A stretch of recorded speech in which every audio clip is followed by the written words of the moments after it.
Hello everyone, and welcome back to my channel. For those of you that are new, welcome. I'm Jasmine, but you can call me May May.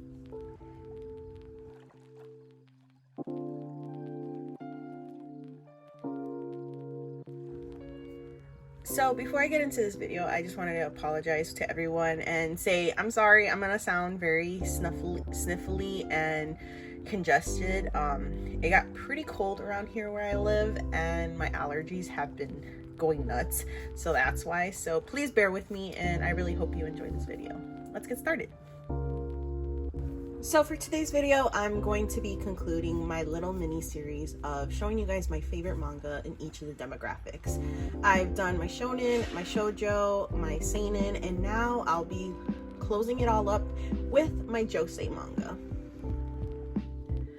I also wanted to mention that I will have no honorable mentions in this video, as I only have 5 Josei manga. Hopefully down the line I'll be able to collect more Josei manga, but we'll have to see about that. And yeah, let's get started. So the first series I have in my top 5 Josei manga is Love the Answer? I absolutely loved this series. It has a lot to do with asexuality, and I felt like it was very informative of what asexuality is. I learned so much that I didn't really know. You know, not many people talk about asexuality. You know that it exists, but you don't necessarily know too much about it. Before reading the series, as far as I knew, I thought it was just one plain definition, but there is actually so many different definitions of what asexuality is. It's astonishing what you can learn from one volume of manga. So if you're ever interested in trying to find out what asexuality is, please give this series a read. It's so amazing, and it made me cry. Like it made me cry from the beginning to the end, because I was just like, oh my god, like people who are asexual are going through this, and people are just not acknowledging it. You know, they need to be acknowledged, and they need to know that they're valid, you know, that what they're feeling is valid and important. And you know, they're like, you don't have to always fall in love with someone, you know. And I think that's like the thing with society, you know, we're taught that we need to constantly just fall in love and be in a relationship and have a family, you know. And in some cases, some people aren't not like that, you know, they just want to be alone, and that's fine too, you know. But yeah, I definitely recommend this, and please read it. It's so good. I absolutely love it. So the next series I'll be talking about, and it was a rather very much a emotional roller coaster, and that series is Perfect World. I absolutely love this series. It is very heart-wrenching at times, you know, because it is dealing with a very sensitive topic. It involves a able-bodied individual, you know, falling in love with someone who is disabled. And it really hit me hard when I read this story, not just the first time, but the second time when I did the reread of it. It really hit me very hard. I remember after volume 4, I was crying for a whole 30 minutes after, because it really hit my feelings so hard. I was just like, oh my god, what is going on right now? But you know, I'm not gonna get into very much big details, but at one point in my life, there was someone who way back was in a wheelchair, and you know, he was a very strong individual and very, you know, independent, and you know, all of a sudden his life kind of just changed, and before you know it, he wasn't able to really do much for himself. So being able to read that and really get into the perspective of someone who is in a wheelchair, it was really heartbreaking, you know, because as an able-bodied individual, the struggles that they were dealing with, I have never once dealt with in my life. So to think like, man, this is how hard their life is, you know, and how much they're struggling and how much they have lost. And, you know, at one point I probably would have been like, oh, well, you're still alive, so that means something. But now my perspective has changed a little, because it's like, okay, yeah, they're alive, but they still lost something that made them, you know. And it's not easy for them to just get back up like nothing happened, because something did happen to them. And it was a very hard read. But, you know, overall, I really love this series, and I would recommend it to anybody. And I would read this series over and over again. Of course, I need to space it out because it is very emotionally, it's very emotional. I don't know if I want to be like crying every other day. But yeah, I definitely recommend this. If you haven't gotten into it, please read it. It's so amazing. And I guarantee you will get a much new perspective of life from this. And yeah, definitely check it out. The next series I'll be talking about is Run Away With Me, Girl.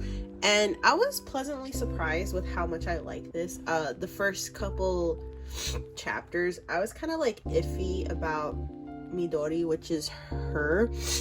I was kind of iffy about her because she seemed kind of, you know, not toxic, but she seemed kind of like she played around too much. But as I got more into the volume and into the series, which, by the way, it's a 3-volume series, so it's not much of a commitment, and it's a really, I mean, I didn't really read it as quickly, but it is a quick read.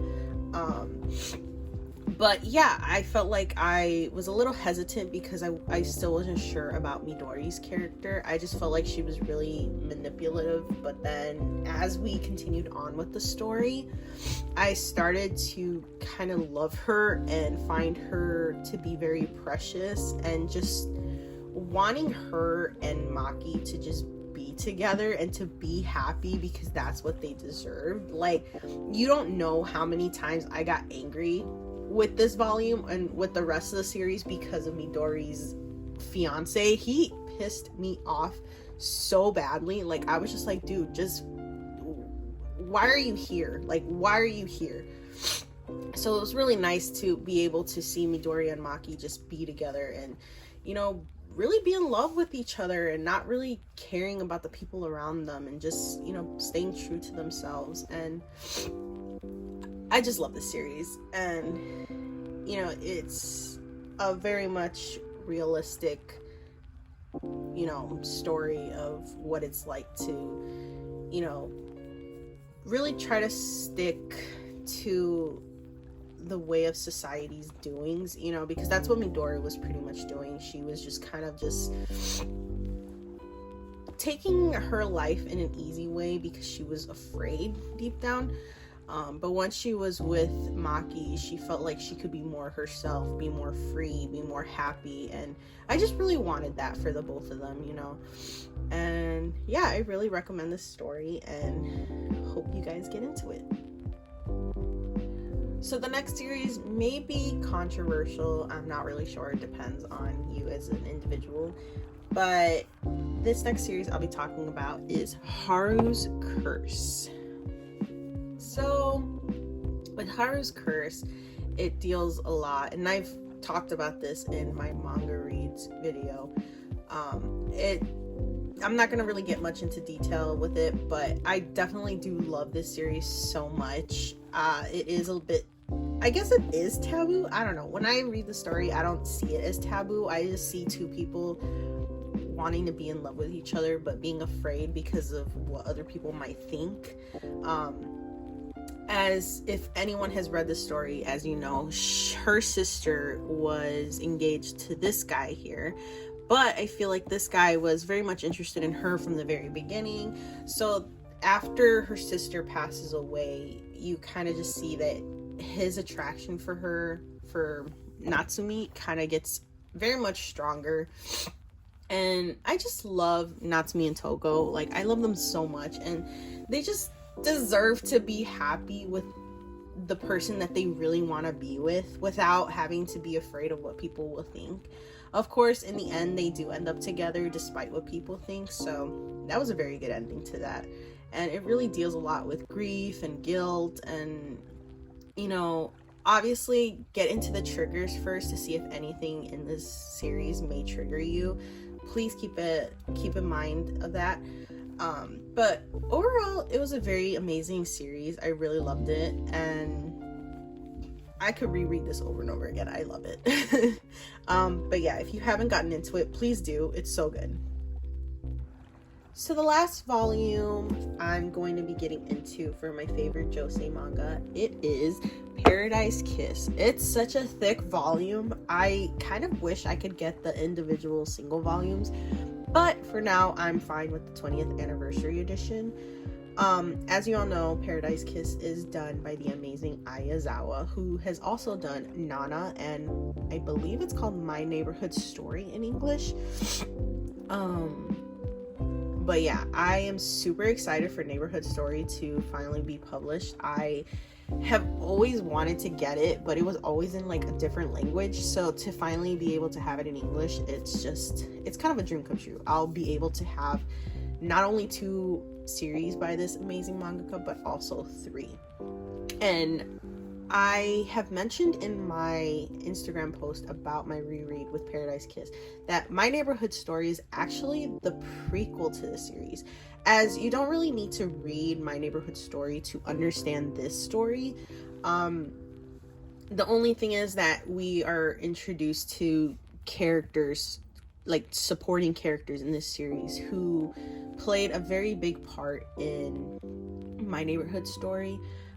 As you all know, Miwako's sister, Mikako, she is the main character of My Neighborhood Story. So it's going to be really nice to be able to see her story and see how they develop and how she becomes like this great fashionista in this world. But yeah, I definitely recommend this series. Of course, you know, it's done by the amazing Ayazawa. And the art is spectacular. The fashion is spectacular. I just love everything about this mangaka and this series, and as well as Nana as well. As I've mentioned in my shoujo top 5 favorites, Nana was a part of that list as well. So as you can see, Ayazawa is my favorite. But yeah, definitely check this out if you haven't already. So yeah. So those are my top 5 favorite Josei manga. As you can see, these are the only Josei manga in my collection. If you guys have any Josei manga recommendations, please let me know down in the comments below, or DM me on Instagram or on TikTok, because I am active on both platforms. But yeah, let me know which series are your favorite Josei manga, because I am really trying to get into Josei manga, as it is targeted towards older women. I would very much love to read more manga that is targeted to my age group more too. But yeah, please feel free to let me know. And as always, thank you so much for watching this video. If you like this video, please give it a like, comment, subscribe, and push the bell notification button so that you can be notified when I upload next. And I hope you guys are all doing well, and I'll see you guys next time. Bye.